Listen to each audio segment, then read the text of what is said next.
jeepney. Ayan, nasa harap kami ng SM. Naghihintay pa kami guys kasi hindi pa siya open. Waiting to open. 10 pa siya open. So napaaga kami kasi sinakyan namin na ano ni Inday is mabilis pala, landliner na ano, public transport siya na jeep. So yan, dire-diretso, mabilis. So, mabuti na yung maaga, di ba? Kasi pag umalis ka sa bahay ng 10, ang init, gusto ko maglalakad ka, eh nagko-commute lang kami.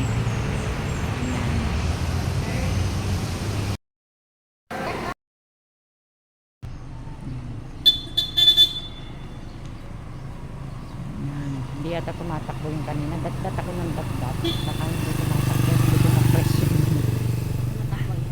Hindi, parang hindi ko siya na-press kanina. So, ayun ako. Signs of aging. So, as you can see, nandito kami sa circle. Nag-iintay kami ni Inday ng bus o kaya van papunta sa SM kasi it took a while para makakuha ka ng public transport.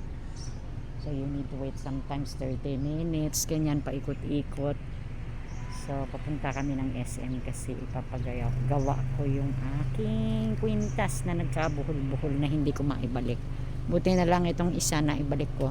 Pero yung dalawa, matakot ako kasi baka mapugtas. So mas mabuting dalhin mo siya sa alahero. Ayun, may bus oh. Sayang oh.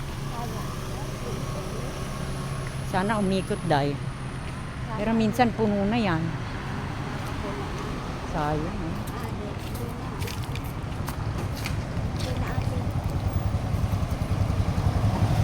Sana umikot.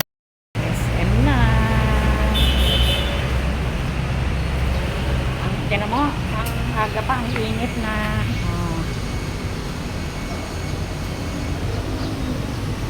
Ito ang SM Cagayan de Oro. Maaga pa, mainit na. Yun na naman sa dyan ang aking malakas na nagkabuhol. So tas-tas natin, tapos yung isa papaligtong natin kasi nabalit. Kaya magtatanong ako at maghahanap ako ng gamit na pwedeng paglagyan ng alahas na hindi siya mabubuhol. So this is SM Cagayan de Oro Uptown.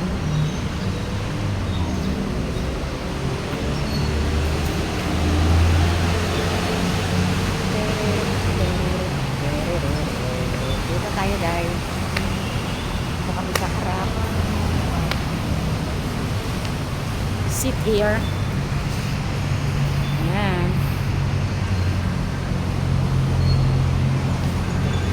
Wala pang 10 pa siya magbubukas.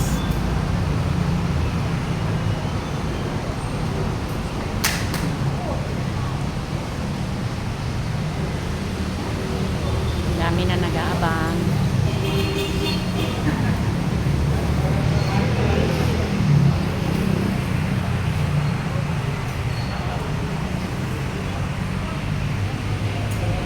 Buti maaga tayong umalis, di ba? Nandito na tayo kagad bago mag-10.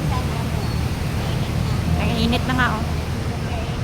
Na gano'n lang kami public transport.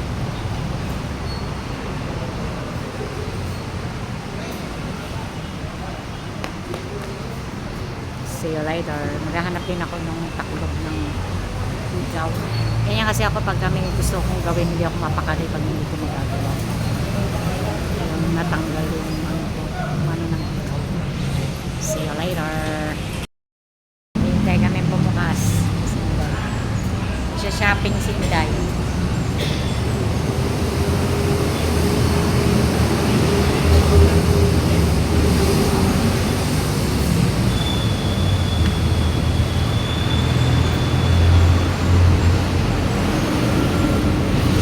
Aking paso.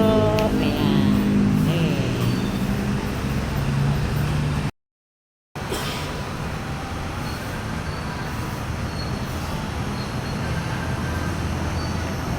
Honey, I'm here. I'm waiting to open. I'm with my servant. Message you soon.